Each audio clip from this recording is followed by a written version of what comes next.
Thanks for listening to Uncle Sam's Soccer Podcast, keeping you up to date with the latest in American soccer. And don't forget to subscribe.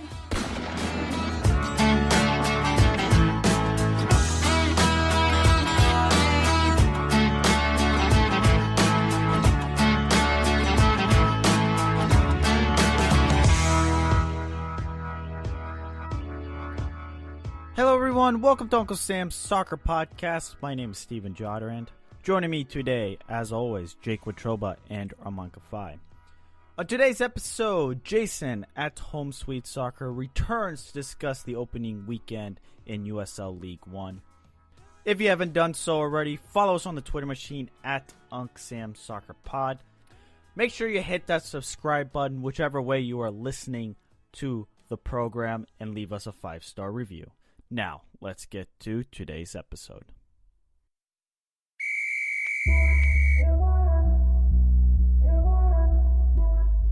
Alrighty, guess who is back? It is Jason. Make sure you give him a follow on the Twitter machine at Home Sweet Soccer. Jason, how we doing today? What's going on, Uglies? I'm doing good. Yeah, did you like Jake's reference of calling us nephews? The other show? No, I did not. If we are using 2001 Snoop Dogg lingo as introductions, I don't know how far out we're going with this podcast. I just wanted to mix it up instead of just saying, hey guys, what's going on? I just wanted to mix it up, No, I figured I'd get an interesting reaction. I mean, Steven and Armand are a little bit younger than me, so I figured I'd get an interesting reaction out of them. Yeah. No, I appreciate you have to be a risk taker, especially in this industry. Gotta be a risk taker. So I appreciate the effort. I do not appreciate the execution. Well, there you go. Well, with us as always, Armand and Jake. Jake, Armand, we're doing well. Armand, you're again in the library, so you're gonna sound like a person who is whispering into the mic. Yeah, you can't be really yelling in the library, with all these nerds at UTD studying. So, I can't be yelling and distracting my fellow comments over here. So, gotta be a little bit more quiet than I usually am. No yelling. But how are you going to defend that? Tottenham's a Champions League winner. Look, man. I kind of just like their logo, man. Let me be, okay? Jason, bring in the heat. Thank you, Jason. Thank you so much. No problem. I think that's twice now Armand's been arrested on back-to-back episodes.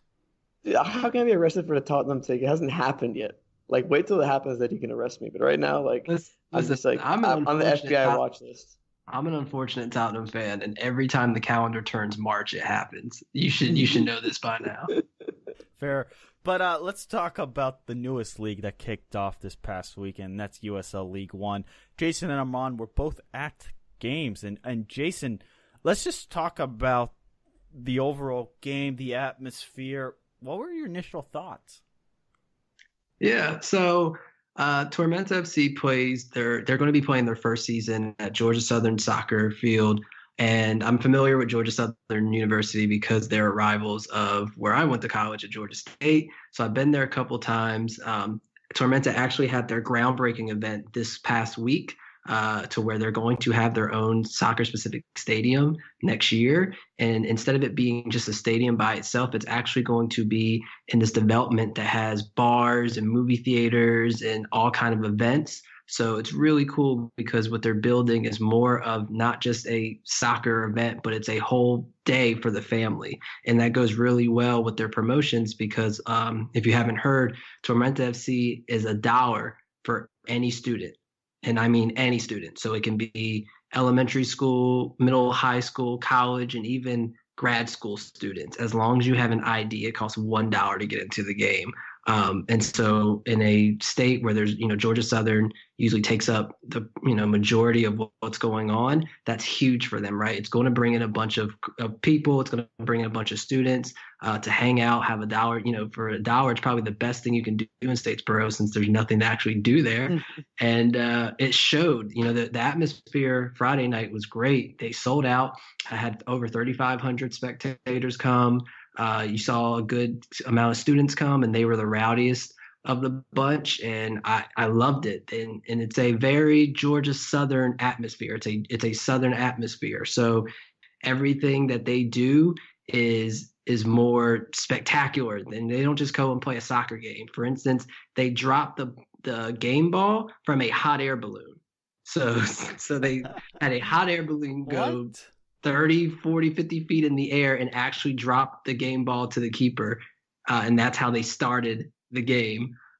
They had everything from an amazing empanada truck. They had a VIP tent, which had unlimited drinks and Southern cuisine all night. We're talking, fried mac and cheese. We're talking a whole dessert buffet. It was great. Like, that was not just a soccer game. It was a soccer experience. And it was definitely something, if I'm a student, for $1, I would fully take advantage of. It was a great atmosphere.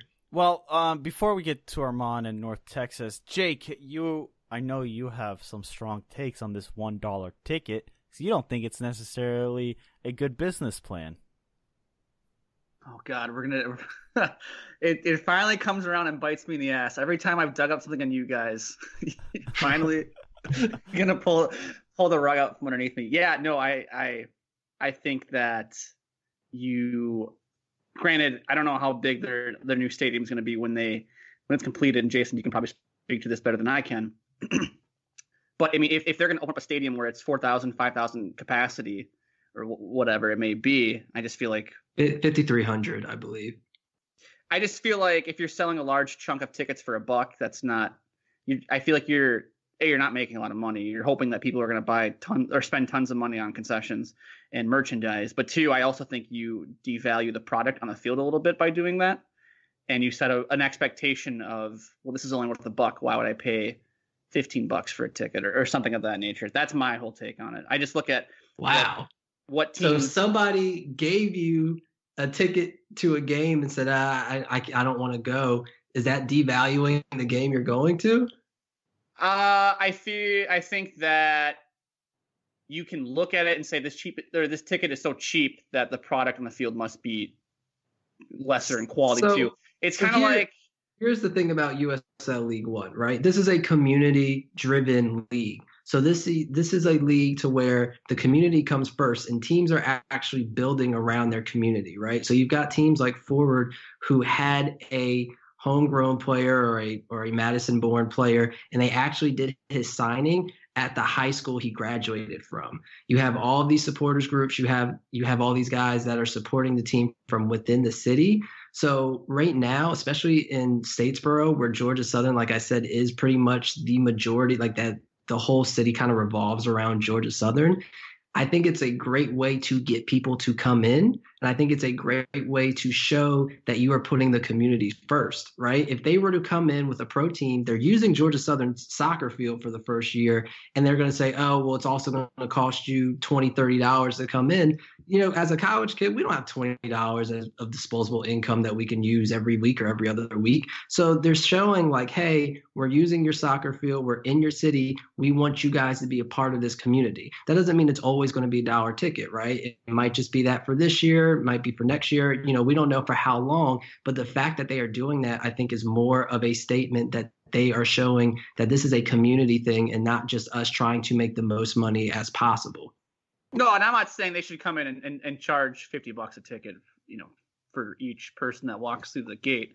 I look at what other sports have done, or teams in other sports. Like, just admit that you're in jail, your take was bad, and just move on. Stop comparing it to other sports. Simple as that, right? This is a new league. That's our problem. We're always comparing our sports to Europe or our sports to other sports. Just focus on what we can do from within, because that's the only way that we're going to grow this game locally.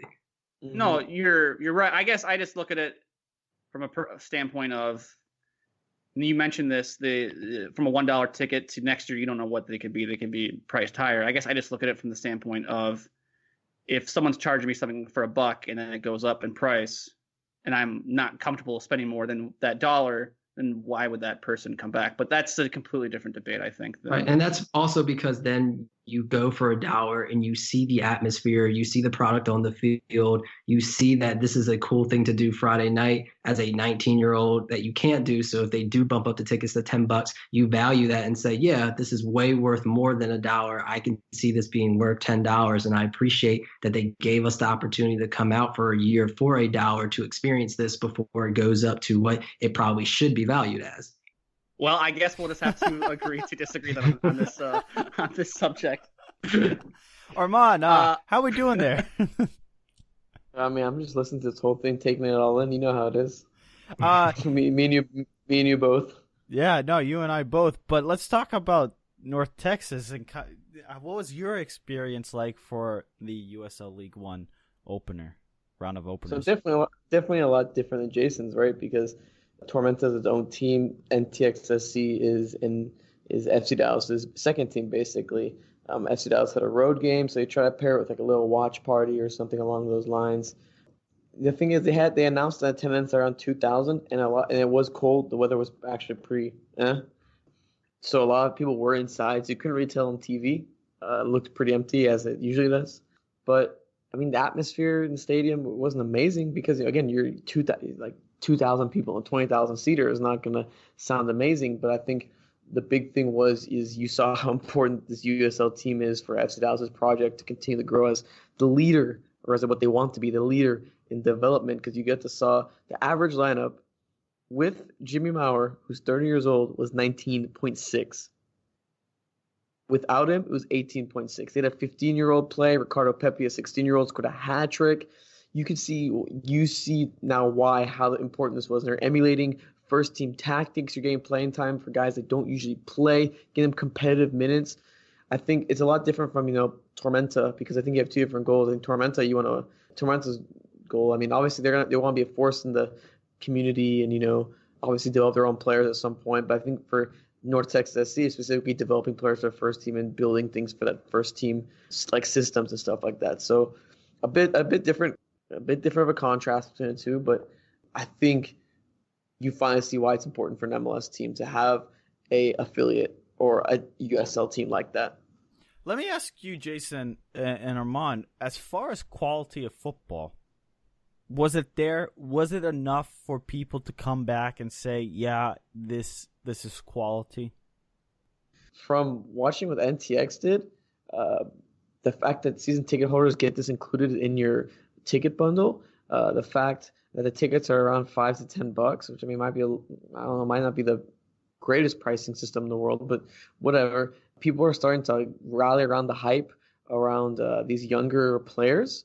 I think if you're like a true FC Dallas fan, you'll come back because a lot of the games, some of them are double headers, so you can stay after like a match and watch it there. And sometimes you want to see younger kids play some fun, maybe not that much pressure on the match like football, because USL League One, I mean, sure, there's gonna be a little bit of pressure, but like I think from a fan, your number one priority is first team. So it's not that much pressure to watch them. It's kind of fun. I think it does attract someone, and I think you're gonna see, maybe a little tick in attendance for some of these guys. Maybe. That's just my thought. And if you're a U.S. national team fan, this is probably the best ticket price that you're going to get to be able to see someone playing in the U.S. national team system. So just throwing that out there. Yeah, I mean, I'm excited to see what happens here in Madison. Obviously, they're the affiliate of Minnesota United, so I'm sure Jake and I will have some sort of eye on what's going on. Obviously, it being in my backyard, I'll definitely have to check it out. But overall, I think this is an exciting league, and I think this can only do good for U.S. soccer as a whole. Yeah, and from the game in Tormenta, I think the product was there. It was obviously the first game, and in the first half, both the teams were kind of just feeling each other out. I looked at it as tango dancing, but with tango, someone has to take the lead, and nobody was really taking the lead. I think they were just following each other. Alex Morel is going to be incredible, though. He was just everywhere. And Greenville, props to them, props to Coach Harkes for having probably the most organized defense in the league that I've seen so far. Tormenta being a close second. They were organized the whole game, and I think against any other team, Morel would have easily scored more than one goal. He was everywhere. But I do think that the quality was great, especially in the second half, and the dribbling on the ball from both sides was great. Like Marco Micheletto, who I think was the player of the game, amazing on the ball. And then even on the Greenville side, I thought that Bermudez was really good on the ball as well. And that's the kind of quality that you like to see. You like to see one person be able to take three guys on and start a counterattack. And that's kind of how Tormenta actually scored their goal in the second half. So I like the quality, and I think as the year goes on, it'll get better, right? First games, people are kind of nervous. You still have to have, communication, and, a lot of these guys are new. Like Greenville's a brand new team. So these guys need to learn each other and build that chemistry first before we can really judge them. Can I ask you, Jason, this? Do you think, and we have teams obviously in Orlando, and there's the Bethlehem Steel play in Philadelphia, and you have North Texas that plays down in Frisco. Do you think a lot of these affiliate clubs would be better served to do something like Minnesota United is doing with Forward Madison and staking them, I don't know, 3-4 hours away in a smaller town where they can kind of stand on their own and not be in the shadows of a bigger team, or even teams of a different sport? Yeah, I wouldn't put them that far away, right? If you can get them within the vicinity so that people who are fans of the MLS team or whatever the higher level team is can still go see them. But I do believe that they should be branded as their own separate team. I think just the fact of calling a team like New York Red Bulls 2, Toronto FC 2, like that in itself is just, it lacks that kind of brand identity and excitement and awareness for people, right? Like when you hear Toronto FC 2, those kids are great. And for instance, Jordan Perusa is going to probably end up being a Canadian national team striker. In my opinion, he's a great striker. I think that he'll probably be in this year for one league before MLS teams start looking at him, even in Toronto, if Josie can't stay healthy. But when you hear TFC2, the first thought is, okay, well, this is just their academy kids, or these are just the players that aren't good enough for the first team. And that's not what it is. And that draws away a lot of attention. So you see what Seattle Sounders, what they are doing with Tacoma Defiance, they're trying to rebrand. And I appreciate that, right? Be your own entity, have your own style. A lot of the two teams are going to play in the same system as the MLS teams, just so it's easier for people to transition over, but that's not always the case, right? So I like what Swope Park is doing. I like what Tacoma is doing. Yes, I agree. You should be your own separate entity, your own branding, and have your own style, right? I think you just calling yourself the two of something, it just takes so much away from what you could be. I mean, I agree with you, Jason. I mean, when you talk about like Tacoma Defiance, I think is the ultimate example, right? You had those guys. I think they were S2, and then they finally rebranded. They're close enough. I think another big thing is distance. From training, because you want those guys. Some of those guys are going to play with the first team, and then they're going to go to the NTX SC. The one thing I do wish with NTX SC was that it wasn't in Frisco. I wish it was. I wish it was somewhere else in the DFW area they don't have a presence in. So, for example. And the good thing is with the name North Texas, it's kind of versatile. You could, if they really wanted to, they could maybe put it in Fort Worth. If they really wanted to, they could put it in Dallas, real Dallas, by the way. If they really wanted to, they could put it somewhere else. I agree. Even NTX playing in Toyota Stadium kind of, it feels a lot like that element of like the TFC2 is still kind of there, even though they're their own brand.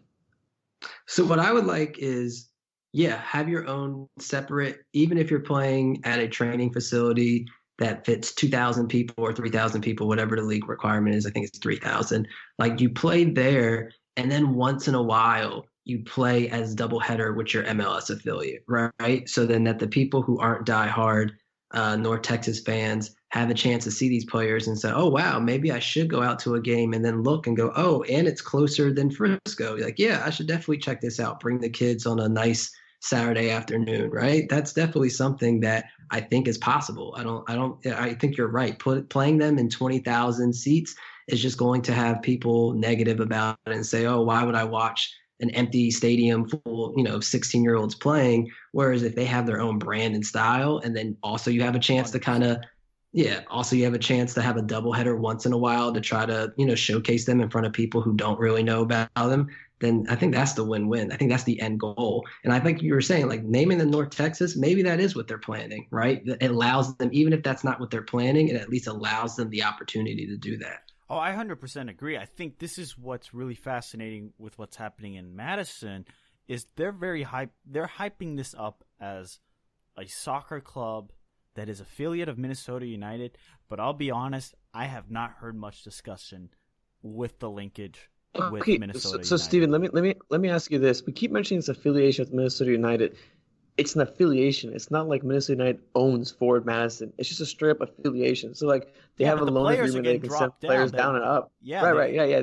But that's not like a you know, like FC Dallas NTX, Orlando City OCB, TFC2, like a direct thing. It's just an affiliation that, you know, they probably have first priority of place on those guys, you know, to get minutes. It's not like it's a Minnesota thing. Oh, but you know, it's Ford Madison's own thing. Like, correct me if I'm wrong, Jason. Isn't that what it is? Yeah. So basically, and what I've said, and you've got the same thing with Lansing, with Chicago Fire.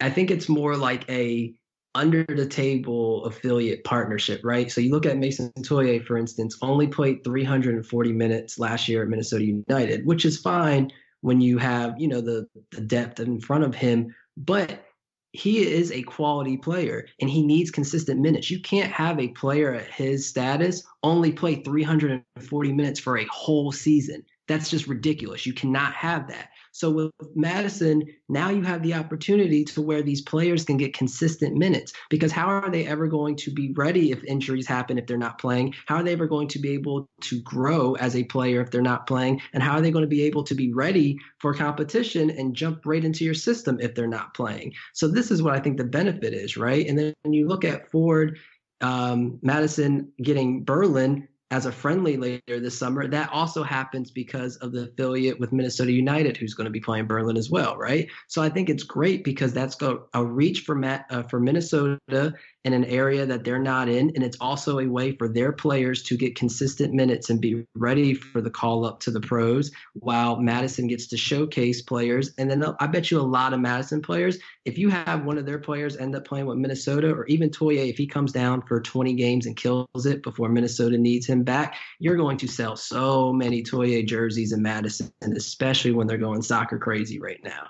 No, but my concern is if the clubs say with the TFC2s or with North Texas, is do they take it as serious as a Madison in which they are their own individual club? What it feels like Toronto or North Texas is that it's the second club, it's the B club, and they play games because it matters for their youth development, but are they branding themselves as an individual club? And I don't know, maybe this season they can get away with it, but I just don't know in a 5-year trajectory that's exactly what the league wants. Yeah, no, not at all. I mean, eventually, I think what's going to be best for the league is if all the two teams play in the same division, right? You just have a division of all the two teams. And then this way, this allows the opportunity for Madison, Lansing, and Greenville and these other new teams to come in and prove that they can be a level that can compete in the championship level, right? So then when we do align what these leagues look like in 5-6 years, if these new teams can come in and show, and even Madison, right? If they can come in and get better players or show consistency and that they don't have to rely on Minnesota players and they can be in the championship, I think that's the perfect scenario for this league. So then you have those teams in championship or those teams in whatever the second division would be called. And then you can put all the two teams in the academy teams in one division, because it's not fair to have a league to where the main point for some teams is just player development for, their affiliate, and the others is to brand themselves as a championship winning team for their city. All right, guys, final question here. You each have 30 seconds, Armand and Jason. Oh, God. Here we go. What are you looking forward to the most in USL League One this year? 30 seconds for both of you. I don't want to be that biased guy, but when a guy like Ricardo Pepi is 16 and scores a hat trick, I just want to see how much more he's going to pay in USL League One, because he was phenomenal in that first game. I want to see if he continues to play that way in USL League One, and if that leads to an FC Dallas call-up at any point. I'm excited to see how much the league can grow both on and off the field. I think Tormenta starting the season with 3,500 fans is great.